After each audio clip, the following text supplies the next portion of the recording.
meaning of fences from the standpoint of the cost in terms of love, and fences in terms of keeping people out, shutting people in. Absolutely, Bono's most significant line for sure. No, it's a film about family. It's a story about family, and I think more than anything, we wanted people to be able to take away the importance of family and of unconditional love and the power of forgiveness. You know, it can be a lot to hold on to. You know, those demons that have been bothering you for over the years, and they can really get to you, and they can affect how you move on with life. So we wanted people to be able to look at this movie or look at this film and be able to relate to at least one person in the story and be able to look at them without judging them. Or look at all the characters without judging them, because you know we've done a lot of these interviews and Q&As, and some people have seen Troy as just the enemy. Troy's a bad guy. Troy's he's misunderstood, and he has flaws. Absolutely. All the characters have flaws. We're all yes. flawed. And you know, Troy They're is human beings. absolutely. And that's something that, you know, Denzel would bring up. He's like, you know, Troy is doing his best to raise Corey based off of how he was raised. Right. And the only way he knows how to show love is to provide, you know, giving you know, a place to sleep, food to eat, you know, clothes to wear. And Corey is just dealing with that in a difficult manner because he's young and he's limited in life experience. He doesn't understand that.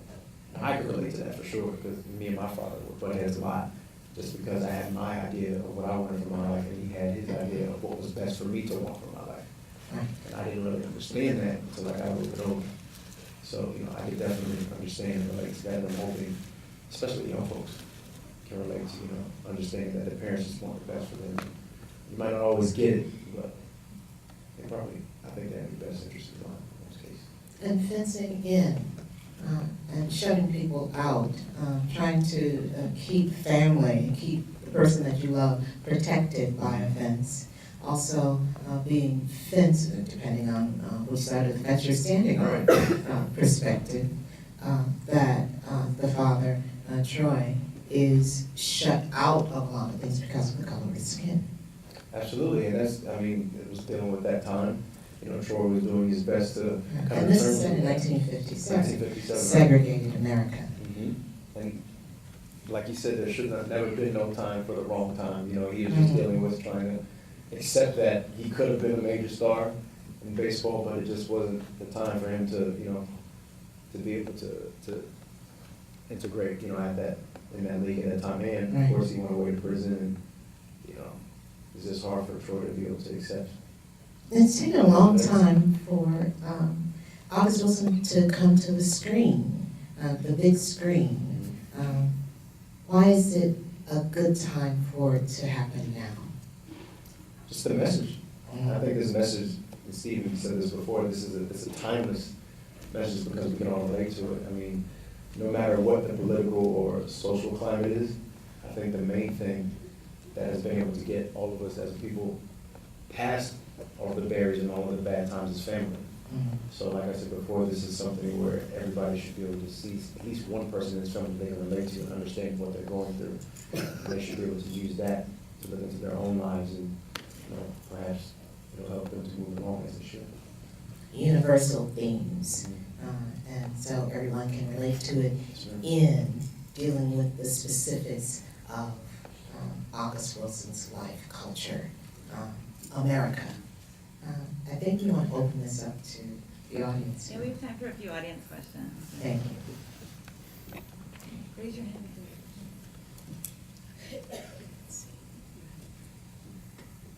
Yes. Do you think Corey ends up going to the funeral? And is it, if he does, is it the trumpet or Rose's story or the song about blue that changed his mind? Definitely Rose's. Can you repeat the question? Sorry. Yes. Does Corey go to the funeral, and why?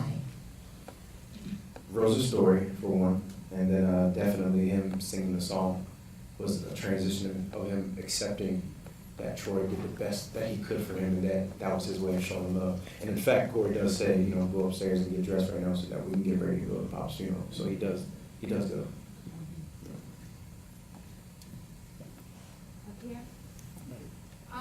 So throughout the making of this film, how were you changed or like, what did you see within yourself that really related to the play or to the film, and then what kind of realizations did you have in that amount of time? I don't know if that makes sense. No, it makes perfect sense. I was able to relate to Corey, just upon reading the story before, and I think it was an opportunity for me to be able to study the experience he was having with his father in depth and relate it to my own life. As far as the realization, I think it was just the importance of understanding that, like I said before, my parents did the very best that they could to try to, set the stage for me to be successful in whatever I tried to do. When I was in school, I was a political science major. I had no interest in the arts at all. So when I graduated and I made this random transition into it, my father didn't really understand it. He was like, you have a degree in political science, where is this acting stuff coming from? So we had, a little rough period where I was trying to express to him that it was something that I was passionate about, and I kind of had to prove it to him. So it wasn't until, I think, a couple of plays that I had done in LA, and he had seen the little articles in the newspaper that I was doing the show, where he was kind of saying that I was taking it serious. And then for sure, after I, booked the job and left over, he was like, oh, okay, so much I'm glad you see it. But it was just having the courage to express that I have my own ideas, and that my father should just trust that I have, that I'm not completely, clueless to what the world is offering me, and I'm just prepared to step into my own as a man. That was something that I was able to look back on and appreciate that moment after Corey did that with his father, even though, it can be either way, who says Corey was right or wrong, or Troy was right or wrong. So, hope that answered it.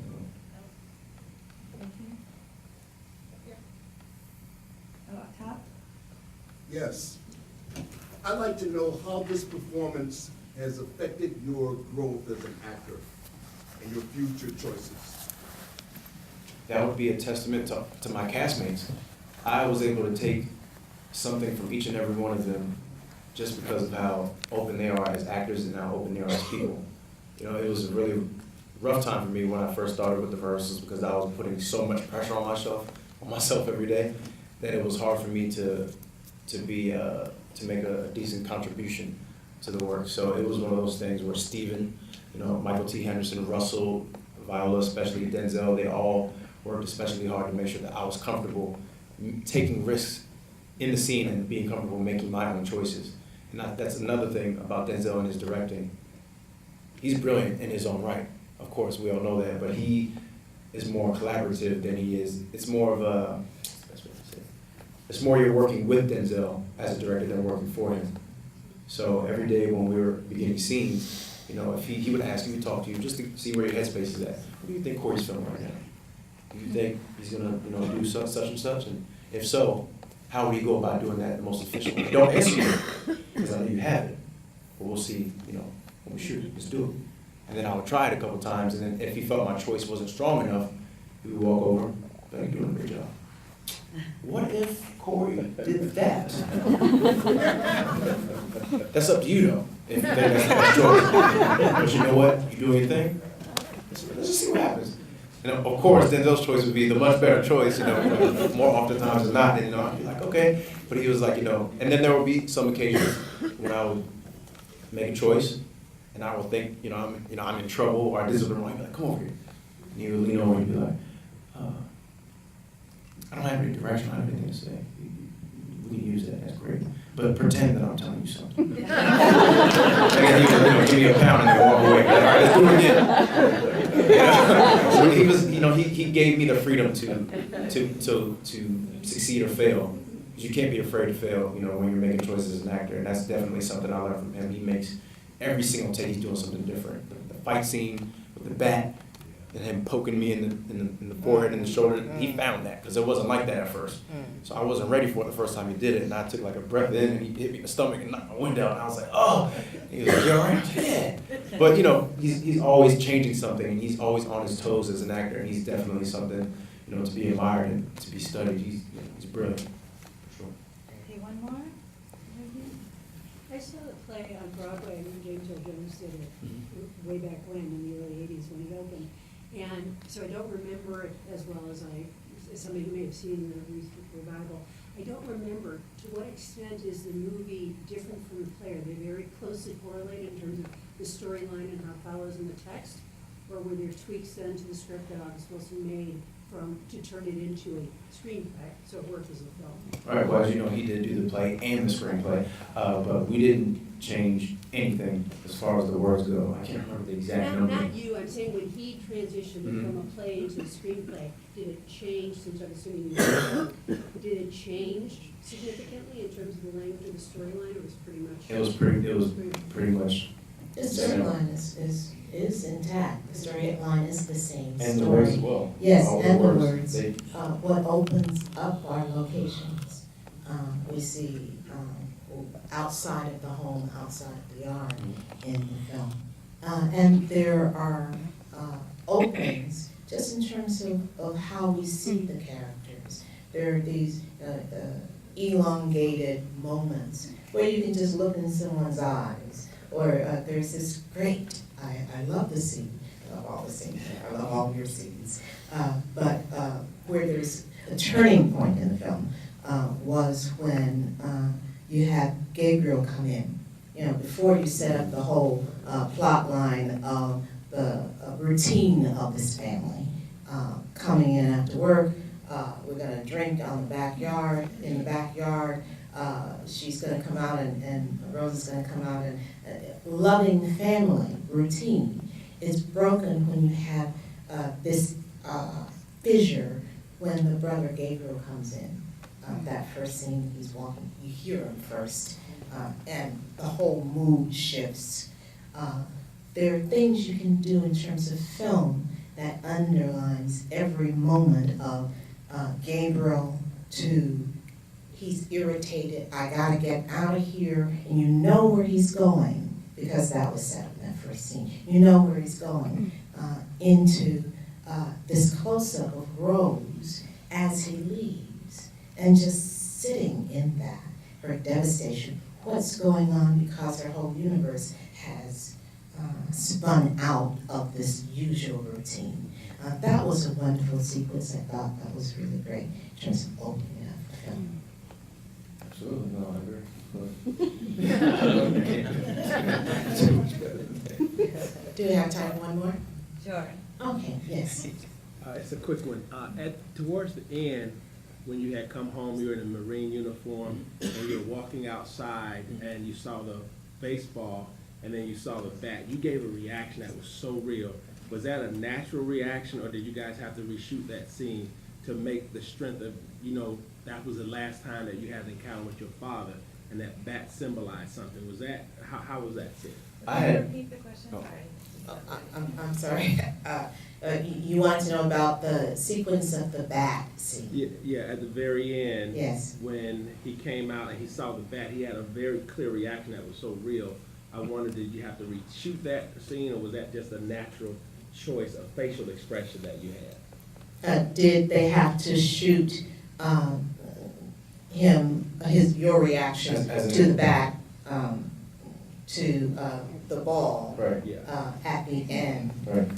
And did you have different ways of doing that? That was something that I had done naturally, but Denzel embellished on it to make it more apparent. The first time that I had done that, I remember that the first time I had done that, and this is something that I guess is found through, your own research of the character. And basically what I wanted to do was I wanted to have a different, or just a journey shown between Corey's the last time you saw him fighting with Denzel, and then the point when he comes back. I wanted to fill in that life experience of what he had gone through. So me and Viola were sending each other letters for me while I was away at boot camp, or before I went into one of my first moments in battle, or if I found someone that I was in love with. It was just creating these important moments of my life.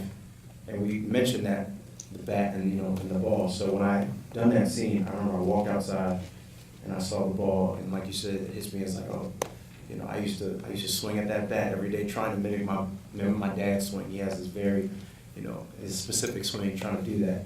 And I had come outside the door, walked straight down the steps, and went straight to the ball. And Denzel cut. He was like, "Come back." He was like, "So when was the last time you've been home?" He's like, "Don't tell me, but you and Viola know the last time you've been home." And I said, "Yes, sir." He said, "Okay, so you haven't seen the fence, the fence is complete, did you notice that? I was like, oh, yeah, it is, it's there now. He's like, right. And the house that's next door, that was broken down and rotting and falling apart, it's not there anymore, right? All right. See that. You haven't been here in this many odd years, see everything. I like what you did with the ball and bat, but let the whole completely different setting affect you. So again, that was something about him telling me to take my time and see everything. So I noticed the bat, long story short, I noticed the bat and ball, but he wanted to make it a little bit more obvious so that you could feel it. Otherwise, you might have missed it because I was just looking, kept walking. Mm-hmm. But I also love the sequences with just music, and which tied into Lion, your brother, being a musician. You started imagining the type of music that he would be playing, and certainly was kind of jazzy, bluesy feel to it. And there's a sequence just in terms of time traveling, where you land on the different characters along with this music, or this really magical moment of being in the church with Rose as the ladies are laying hands on her. Right. Really beautiful. Just a wonderful, very emotional film. Really smart, gorgeous, brilliant. Thank you so much.